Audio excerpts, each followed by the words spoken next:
Անդրադառնալով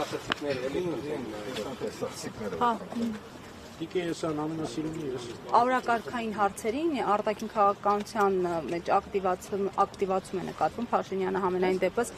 տարբեր ոյաժներով փորձում են վերահաստատել, որ խաղաղության օրակարգը այսպես կոչված շարունակում է հետաքրքրող մնալ։ Ձեր տպավորությամբ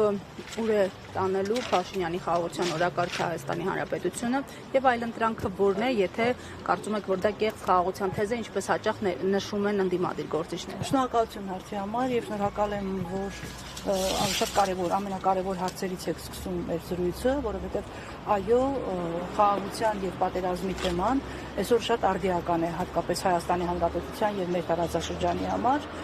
եւ որքան էր այսօրվա կառավարիչ վարչապետի Աթոռի նստած անձը խոսի այն մասին, փորձի համոզել, ապացուցել, որ մեր երկիրը գնում է խաղաղության, որ իր միակ նպատակը դեպի խաղաղություն գնալն է,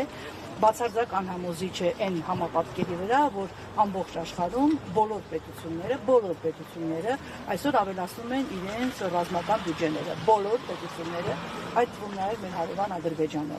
Երբ որ գերհզոր պետությունները ավելացնում են իրենց ռազմական բյուջեն, բանակին ավելի շատ են մատակարարում, երբ որ Ամերիկայի Միացյալ Նահանգների նման հզոր գերտերությունը իր պաշտպանության նախարարությունը վերափոխում է պատերազմի նախարարության, այս համապատկերի վրա խոսել միանշանակ խաղաղության մասին, որ մի Նիկոլ Փաշինյան բերել է խաղաղություն այս տարածաշրջանում, առնվազն ծիծաղել է, եթե չասեմ, որ պետական։ Չի կարող լինել խաղաղություն մի պետության ներսում, որտեղ պատերազմ է ոչ միայն ներքաղաքական կյանքում, այլև արտաքին քաղաքական կյանքում։ Չի կարող լինել խաղաղություն մի պետության համար, որը բանակի բյուջեն կրճատում է, որը ծառայության ժամկետները կրճատում է, ամենանեպս հայտարարել է այդ մասին, որ կրճատելու է, որը ասում է, որ մեզ բանակ պետք չի եւ սահմանապահ ուժերը կարող են մեր սահմանները ապահովել,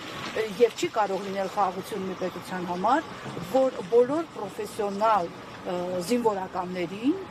հիմնական զինվորականներին, որոնք Արցախյան բոլոր պատերազմներում եղել են առաջնագծում եւ եղել են պաշտպանիչ եւ հրամանատարներ, բռնում է, փակում է, այդ մարդկանց ուղղակի մեկուսացնում է իրական կյանքից։ Չի կարող լինել այս տարածաշրջանում խաղաղություն, հատկապես Հայաստանի Հանրապետության համար, քանի դեռ Հայաստանի վարչապետը Նիկոլ Փաշինյանն է։ Տիկին Եսայան այսօր Հանրապետության երկրորդ նախագահ Ռոբերտ Քոչյանը մամուլի ասուլիսով հանդես եկավ, նա նաև անդրադարձավ իմպիչմենտի օրակարգին, նշելով, որ նա այդ հարցը իր համար կարևոր է եւ իր սիրած թեման է, քանի որ հանրապետականն է նախաձեռնել, նա նշեց, որ իրենք իրենց ձայները տվել են եւ հիմա սպասում են, նաեւ նշեց, որ այդ գործընթացը պետք է տեղի ունենա այս երկու ամիսների ընթացքում, եթե օրինակ սկսվի այդ թեման ակտիվանալ հունվարին կամ փետրվարին, նա արդեն անլուրջ կվերաբերվի, որովհետեւ ըստ էության ընտրական process-ներին մնալու է 2 ամիս։ Ես շնորհակալ եմ, որ երկրորդ նախագահը կարևորում է արդեն իմպիչմենտի թեման, որովհետեւ դուք շատ լավ հիշում եք, թե Հայաստան խմբակցության պատգամավորները եւ ինքը Ռոբերտ Քոչյանը, ինչպես էր վերաբերում ամիսներ առաջ, մոտ 4 ամիս առաջ իմպիչմենտի գործընթացին համարում էին անլուրջ, ընդ որում ոմանք գնացին, որ համարում էին, որ իմպիչմենտի գործընթացը ուղղված է Ռոբերտ Քոչյանի դեմ։ Ես ուրախ եմ, որ վերադարձել են տրամաբանության դաշտ եւ հասկանում են, որ այս պահին Հայաստանի Հանրապետության համար միակ սահմանադրական ճանապարհը Նիկոլ Փաշինյանի իշխանությունից ազատվելու համար մնում է այդ կառավարությանը անվստահություն հայտնելու գործընթացը։ Եվ եթե ստորագրությունները տվել են ու մտածում են, որ դրանով այլևս իրենք անելիք չունեն, սա չեմ համարում քաղաքական մոտեցում, սա չեմ համարում միասնականությանը ուղղված գործընթաց, որովհետև եթե անվստահություն հայտնել Նիկոլի կառավարությանը, ապա անվստահություն պետք է հայտնել բոլոր ընդդիմադիր ուժերը միասին եւ միասնական։ Պիտի ես ամեն աստուծություն Քոչարյան Ռոբերտը նախասեց, որ սոցիալական հարցումներին չի հավատում, բայց միաժամանակ ինչ-որ սոցիալական հարցումների հղում է եւ ասեց, որ խորհրդարան կանցնեն Փաշինյանի բացի եւս 2 ուժ եւ այդ մեկը իրենք է, մյուսներ Սամվել Կարապետյանն։ Դուք ինչքանով եք իրատեսական համարում նրա այս հայտարարությունը։ Ես չեմ կարծում, որ մարդը ով ասում է, որ մի տեղ առաջ չկար, 7-8 օր մարզերում շրջել մարդկանց հետ։ Ես չեմ ուզում մտածել, որ հանրապետության Ես չեմ ուզում մտածել, որ հանրապետության երկրորդ նախագահը հավատնում է Վանգայի կամ Նոստրադամուսի դերակատարմանը, որովհետև նման կանխատեսում անելը առնվազն պիտի, չգիտեմ, էքստրասենս լինես, սովորաբար էքստրասենսների կանխատեսում ուսումներն էլ 99%-ով չեն իրականանում եւ առնվազն տարօրինակ է, որ նման պնդում է անում նման հաստատուն տոնայնությամբ, որտեղ քաղաքականությունը միշտ հնարավորինի արվեստ է, քաղաքականությունը միշտ երբեք միասա երբեկի արվեստ է եւ քաղաքականությունը այո անակնկալներ է պարունակում։ Ես կարծում եմ պարզապես երկրորդ նախագահի ցանկությունն է դա, որ անցնեն այդ երկու ուժերը, ընդ որում շատ տարօրինակ է, որ միանալով իմպիչմենտի գործընթացի ստորագրությունները տալով ինքը թվարկում է իրենց եւ Սամվել Կարապետյանի ուժը։ Ես միայն ուրախ կլինեմ, որ Սամվել Կարապետյանի ուժը, որը դեռ չի ստեղծվել, որը ստեղծության չկա, մենք չգիտենք այդ կուսակցության անունը, ես միայն ուրախ կլինեմ երկու ձեռքով կողմ, որ այդ ուժը վերջապես ստեղծվի եւ անցնի խորհրդարան։ Իսկ երբ որ Քոչարյանը ասում է, որ մենք պետք է որ մասնակցում ենք, դուք ինչ եք կարծում նկատի դարձյալ դաշնակցությանը։ Եթե դուք ասուլիսին ներկայ եք, այդ հարցը պիտի ուղղեիք պարոն Քոչարյանին, թե ինքը ում նկատի ունի, որ ասում է մենք մեր թիմով ուրեմն պետք է նախ իրեն հարցնել, չգիտեմ ինքը ում նկատի ունի, այդուհանդերձ ես կարծում եմ, որ բոլոր քաղաքական ուժերը, բոլոր գործիչները այսօր կարծես իրենց տեղավորել են նախընտրական տրամաբանության մեջ, բայց ես կարծում եմ, մինչ այդ տրամաբանության մեջ հիմնավորվելը պետք է բոլոր ընդդիմադիր քաղաքական ուժերը իրենց դնեն անվստահության գործընթացի մեջ եւ ջանք ու երանգ չխրայեն, որպեսզի այդ անվստահության գործընթացը ի վերջո իրականություն դառնա, որովհետեւ ես ելի եմ ասում, միշտ եմ ասել, եթե մենք 26 թվականի ընտրություններին գնում ենք Նիկոլ Փաշինյանի իշխանությամբ, մենք գնում ենք, այսինքն պարտության։ Նիկոլ Փաշինյանը նոր ընտրություններում պարլամենտական պիտի չլինի իշխանություն։ Եվ դրա համար բոլոր ուժերը, Քոչարյանի ուժերը, Դաշնակցությունը, բոլոր ընդդիմադիր ուժերը, նոր ստեղծվելիք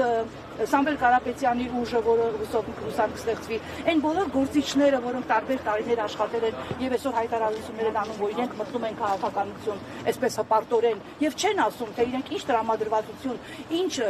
մտքեր ունեն անվստահության գործընթացի մասին, այդ բոլոր ուժերը պետք է հասկանան, որ այս անվստահության գործընթացը պետք է նաեւ իրենց աջակցությամբ, իրենց մասնակցությամբ իրականություն դառնա։ Եթե չեմ սխալվում, ձեր ասածի սկրինշոթն է տարածվում, որ ասել եք 7 պատգամավոր կաքփայից, որ պատրաստ են միանալ։ Կան արդեն։ Կարծում եմ ավելին կան, անուններ չենք ասելու, չեմ ասելու, որովհետև այդ մարդկանց մենք հարվածի տակ ենք դնում։ Եթե դուք հետևել եք պարլամենտում իրավական հարցերի հանձնաժողովում պատիվ ունենի պատգամավորների ներկայացրած հայտարարությանը եւ նրանց այդ դեմ քրակելուն, ես հետևել եմ ամբողջ ընթացքում եւ անկեղծորեն խղճացել եմ ԿՊԱ-ական ընկին պատգամավորներին, որոնք ջանք ու երանգ չէին խնայում իրենց շեֆին Նիկոլին ապացուցելու, որ իրենք այդ 7 հոգու մեջ չեն։ Այսինքն իրենց մեջ արդեն այնպիսի մի աժոտաժ եւ իրարանցում եւ վախի մթնոլորտ է, որ իրոք այդ մարդիկ կան իրականում եւ իրենցից յուրաքանչյուրը հիմա փորձելու է Նիկոլի մուրճից զգուշանալ, որ հանկարծ մինչեւ բուն գործընթացը հանկարծ Նիկոլի մտքով չանցնի, որ այս կամ այն մի պատգամավոր իր ԿՊԱ-ական այդ 7 թուկու կամ ավելի շատ մեծ թվի մեջ է։ Այո, կան ԿՊԱ-կաններ, ես իրենց մասին առհասարակ լավ կարծիք չունեմ, ամբողջ թիմի մասին, բայց կան այնտեղ հատուկ են անհատներ, որոնք իրենք էլ հասկանում են, որ երկիրը գնում է կործանման, որ Նիկոլի իշխանությամբ հնարավոր չէ ունենալ հայկական պետականություն, իրենք շատ լավ հասկանում են, որ իրենց ձայնը լինելու է կարևոր։ Ես կարծում եմ, երբ որ ընդդիմությանը հաջողվի քրիտիկական մասսան հավաքել, փողոցը գեներացնել, երբ որ ընդդիմությանը հաջողվի բոլոր ստորագրությունները մտցնել ազգային ժողով եւ իրական հողի վրա սկսել անվստահության գործընթացը, այդ 7 հոգին մի քանի անգամ ավելանալու է։ Ձեզ ուղղակի վստահեցնում եմ, որտեղ էլի եմ ասում, ես որ 96 թվականից քաղաքականությունից մի քիչ բան եմ հասկանում, ես հասկանում եմ, որ քաղաքականությունը նաև այսպիսի բան է, անակնկալներ է պարունակում, մնում է, որ ընդդիմության բոլոր թևերը, եւ քոչանական թևը, եւ այն մյուս բոլոր թևերը, եւ նոր ստեղծվելիք, եւ այդպես հպարտկեցվածքով իրենց քաղաքական գործընթացի մեջ մտնելը հայտարարող անհատներ եւ գործիչներ լծվեն նույն գործին սահմանադրական ճանապարհով Նիկոլին հրացնել։ Իսկ սահմանադրական ճանապարհ այս պահին եւ միշտ եղել եւ մնում է այս կառավարության անվստահություն հայտնել եւ հասնել հաջողության։ Ես եմ շնորհակալ։